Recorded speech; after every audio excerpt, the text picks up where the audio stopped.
Joining us now is Dr. Mike Wise from New York and of late Jerusalem. Dr. Wise, thank you very much for taking the time to speak with us. So let me start off by asking you a bit of personal background. What can you tell us about yourself? An American. I've studied physics and mathematics. I have a doctorate in theoretical physics. I've been involved in various entrepreneurial activities, including several high-tech investments in the state of Israel. Now, and of course, that's not why you're here today.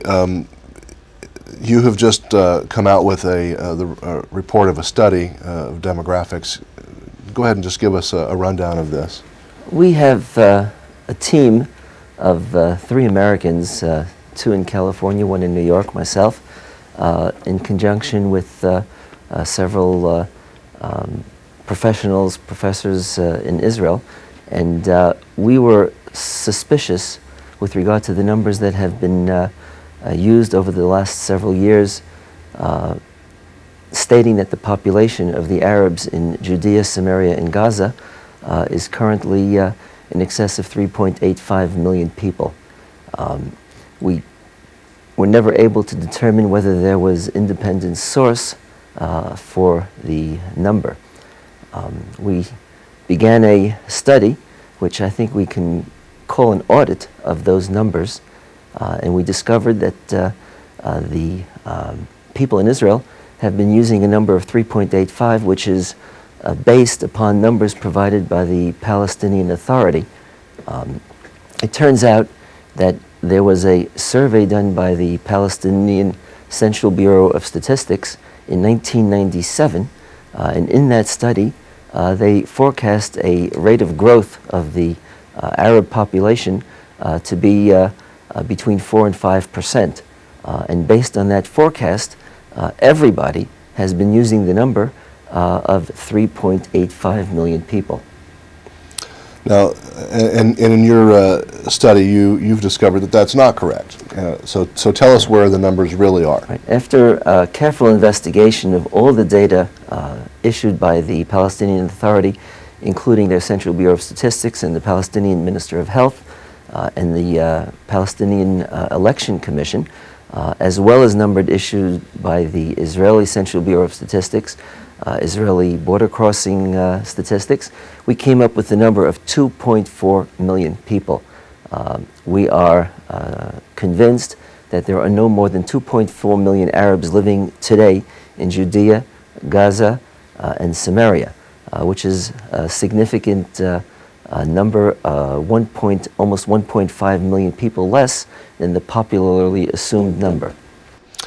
Now, this is no small difference, as you say. So we're talking about 1.5 million people. Now, do you think the Israeli side has been duped up to now, or are they complicit in this?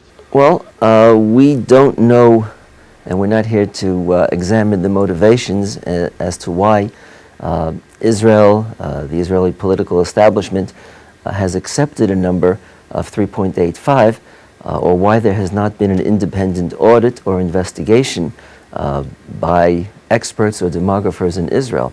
But they seem to have accepted that number, and that's the number that's been published and distributed.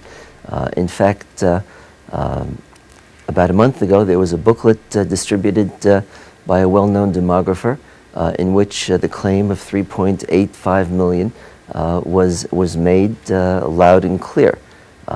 Nobody has questioned that number.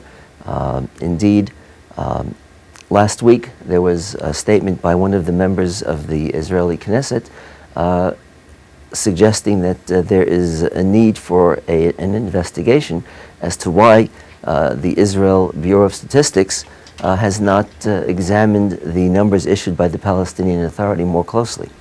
Now, the dissemination of these numbers has a wide range of effects. So let's talk a little bit about the effects of what you're saying here. Starting off with the Israeli side. Tell us what exactly that means. Well, the implication is as follows. If you add the 3.85 million Arabs in West Bank or Judea, Samaria, and Gaza to the number of Israeli Arabs of approximately 1.35, you have a total Arab population, which is almost equal to the total Jewish population. And the implications of that equality in numbers has very serious political consequences. The use of that equality and the trend has motivated Israel in many of its recent political decisions. The Prime Minister of Israel, in October, when the last session of the Knesset, the Israeli parliament, opened, spent 10 minutes explaining that Israel is faced with a dramatic demographic threat to its existence and therefore must engage in certain policies. As if there was a gun to the head of the Jewish state, a demographic threat. After he spoke at the opening session of the Knesset, the opposition leader at that time, Shimon Peres, spent 10 minutes focusing and discussing exactly the same subject and using the demographic information, this 3.85 million number, using that number to justify and to motivate the policies of the government. We think it's very important that the truth be revealed and that researchers and demographers in Israel go back to their drawing boards, sharpen their pencils, and audit indeed whether the Palestinian Authority forecast of 1997 has indeed been realized. Now, okay, and so let's take a look at the other side of the coin, for lack of a better use of words. The Palestinians, this is going to affect their funding. Talk about the funding that's come into the Palestinian side and how this number will eventually affect that. Well, since the Oslo process, the Palestinian Authority has received per capita support from international organizations at a level higher than any other group of people in the world. Of course, if it turns out that there are 30 or 40% fewer Arabs living in Judea, Samaria, and Gaza, it would indicate that that level of support is even higher than currently believed. Dramatically higher. Yes, and what those implications are, it's not for me to say. Our job has been to examine and to expose what the true population figures are. So what are you trying to do to affect changes based on the findings of this study? Our job is not a political job. Our interest was to expose the truth. We had heard and had been aware of anecdotal statements that significant parts of Judea and Samaria were not as densely populated as had been broadcast. We had driven through parts of Judea and Samaria. We saw many empty homes.